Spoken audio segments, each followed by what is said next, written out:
సర్పంచ్ అభ్యర్థిగా విజయం సాధించిన కాసాల మల్లారెడ్డి గారు మనతో ఉన్నారు. తనని అడిగి తెలుసుకుందాము తన విజయానికి గల కారణాలు ఏంటో. సార్ నమస్కారం. సార్ నమస్తే అండి. సార్ చెప్పండి సార్, ఈరోజు మీ విజయానికి గల కారణం ఏంటి? నా విజయానికి గల కారణం 2-3 అంశాలు ఉన్నాయి. ఒకటి, ప్రాంతానికి సంబంధించి, ప్రాంతంలో ఉన్న ప్రజలకు సంబంధించి కాంగ్రెస్ పార్టీ మీద ఉన్న అభిమానం ఒకటి, కాంగ్రెస్ పార్టీ అభ్యర్థిగా నేను బరిలో నిల్చోవడం ఇంకొకటి, మరి స్థానిక ఎమ్మెల్యే ఎవరైతే ఉన్నారో తూర్పు జయప్రకాష్ రెడ్డి గారు, ఆయన కూడా కాంగ్రెస్ పార్టీ నుంచే గెలుపొందడం జరిగింది. జగ్గారెడ్డి గారి మీద నా అభిమానం, కాంగ్రెస్ పార్టీ మీద ఉన్న అభిమానం నన్ను గెలిపించడం జరిగిందని నేను అనుకుంటున్నా. అట్లానే నా ప్రత్యర్థులు ఎవరైతే నిల్చున్నారో వాళ్ళ మీద కొంత వ్యతిరేకత కూడా ఉంది. అది కూడా నాకు కలిసి వచ్చిన అంశం. ఈ 3-4 అంశాలు నాకు గెలుపుకు కారణమైనాయని నేను అనుకుంటున్నాను.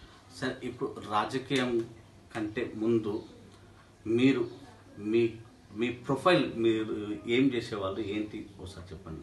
నా స్కూలింగ్ వచ్చి శిశు మందిర్ శంకర్పల్లిలో జరిగింది. ఇంటర్మీడియట్ సంగారెడ్డిలో, తర్వాత నేను హోమ్ సైన్స్ హోటల్ మేనేజ్మెంట్ చేసిన, హైదరాబాద్లో చేసిన.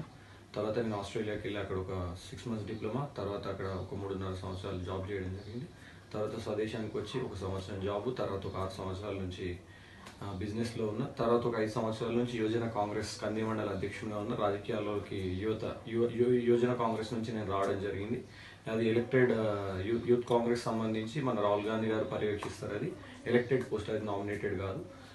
ఇంత గ్రామంలో ఉన్నాము. ఇక్కడ సర్పంచ్ అభ్యర్థిగా విజయం సాధించిన కాసాల మల్లారెడ్డి గారు మనతో ఉన్నారు. తనని అడిగి తెలుసుకుందాము తన విజయానికి గల కారణాలు ఏంటో. సార్ నమస్కారం. సార్ నమస్తే అండి. సార్ చెప్పండి సార్, ఈరోజు మీ విజయానికి గల కారణం ఏంటి? నా విజయానికి గల కారణం 2-3 అంశాలు ఉన్నాయి. ఒకటి, ప్రాంతానికి సంబంధించి, ప్రాంతంలో ఉన్న ప్రజలకు సంబంధించి కాంగ్రెస్ పార్టీ మీద ఉన్న అభిమానం ఒకటి, కాంగ్రెస్ పార్టీ అభ్యర్థిగా నేను బరిలో నిల్చోవడం ఇంకొకటి, మరి స్థానిక ఎమ్మెల్యే ఎవరైతే ఉన్నారో తూర్పు జయప్రకాష్ రెడ్డి గారు, ఆయన కూడా కాంగ్రెస్ పార్టీ నుంచే గెలుపొందడం జరిగింది.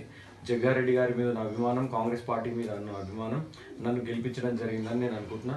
అట్లానే నా ప్రత్యర్థులు ఎవరైతే నిల్చున్నారో వాళ్ళ మీద కొంత వ్యతిరేకత కూడా ఉంది. అది కూడా నాకు కలిసి వచ్చిన అంశం. ఈ 3-4 అంశాలు నాకు గెలుపుకు కారణమైనాయని నేను అనుకుంటున్నాను. సార్ ఇప్పుడు రాజకీయం కంటే ముందు మీరు మీ ప్రొఫైల్, మీరు ఏం చేసేవాళ్ళు ఏంటి ఒకసారి చెప్పండి. నా స్కూలింగ్ వచ్చి శిశు మందిర్ శంకర్పల్లిలో జరిగింది. ఇంటర్మీడియట్ సంగారెడ్డిలో, తర్వాత నేను హోమ్ సైన్స్ హోటల్ మేనేజ్మెంట్ చేసిన, హైదరాబాద్లో చేసిన. తర్వాత నేను ఆస్ట్రేలియాకి వెళ్ళి అక్కడ ఒక 6 months డిప్లొమా, తర్వాత అక్కడ ఒక 3.5 సంవత్సరాలు జాబ్ చేయడం జరిగింది. తర్వాత స్వదేశానికి వచ్చి 1 సంవత్సరం జాబు, తర్వాత ఒక 6 సంవత్సరాల నుంచి బిజినెస్లో ఉన్న, తర్వాత ఒక 5 సంవత్సరాల నుంచి యువజన కాంగ్రెస్ కంది మండల అధ్యక్షుడిగా ఉన్న. రాజకీయాల్లోకి యువజన కాంగ్రెస్ నుంచి నేను రావడం జరిగింది. అది ఎలక్టెడ్ యూత్ కాంగ్రెస్ సంబంధించి మన రాహుల్ గాంధీ గారు పర్యవేక్షిస్తారు. అది ఎలక్టెడ్ పోస్ట్, అది నామినేటెడ్ కాదు. ఇంత ప్రచారంలో మేమైతే హామీలు ఇచ్చినామో 100% ఆ హామీలు నెరవేరుస్తాం. మహిళలు, యువకులు, వృద్ధులు, ఉద్యోగస్తులు పెద్ద ఎత్తున మాకు మద్దతు తెలిపి, అపూర్వ స్వాగతం తెలిపి, ఎక్కడికి వెళ్ళినా కూడా మాకు మద్దతు తెలిపి బంపర్ మెజారిటీ ఇచ్చారు. వాళ్ళ అంచనాలు ఏవైతే అంచనాలు పెట్టుకొని మాకు ఓట్లు ఇచ్చారో ఆ అంచనాలకు తగ్గట్టుగానే మా పనులు ఉంటాయి. 100% వాళ్ళు కోరుకున్న ప్రతి పని చేసి చూపిస్తాం. వాళ్ళు ఊహించిన దానికన్నా కూడా ఎక్కువ చేసే ప్రయత్నంలోనే మేము ఉన్నాం. నేను ఆల్రెడీ ప్రణాళిక కూడా సిద్ధం చేసుకుంటా ఉన్నాను. ఖచ్చితంగా ఈ సందర్భంగా ఈ న్యూస్ ఛానల్ ముఖంగా నేను నాకు మద్దతు తెలిపిన ప్రజలందరికీ, ఎద్దుమైలారం ప్రజలకి, ఆర్డినెన్స్ ఫ్యాక్టరీ ఎస్టేట్లో ఉండే ఉద్యోగులందరికీ ఇంకొకసారి కృతజ్ఞతలు తెలియజేసుకుంటున్నాను. ఎద్దుమైలారం సర్పంచ్ గారు కాసాల మల్లారెడ్డి గారు తను చెప్పబోయేది ఏంటంటే, గ్రామంలో ఉన్న పెద్దలందరికీ, గ్రామ ప్రజలందరికీ తను విజ్ఞప్తి చేస్తున్నారు. దయచేసి ఎవ్వరూ వ్యతిరేకంగా మీరు ఉండకండి, మీరు మాకు సహకరించండి. మీ సహకారంతో నేను ముందుకు వెళ్ళి గ్రామాభివృద్ధి చేస్తానని చెప్పేసి అని, గ్రామంలో ఉన్న మహిళలకు ఎలాంటి ఇబ్బంది లేకుండా ఇంటింటికి సంక్షేమ పథకాలు అందే విధంగా నేను చేస్తానని, ఒకవేళ 108 కానీ 104 కానీ అందుబాటులో లేకపోతే దాన్ని మాకు అంటూ ప్రైవేట్ వెహికల్ ఒకటి ఏర్పాటు చేసుకొని మేము త్వరగా వాళ్ళని హాస్పిటల్కి వెళ్ళేటట్లుగా మేము ప్రయత్నం చేస్తామని మన 11 టీవీ న్యూస్తో వాపోయారు.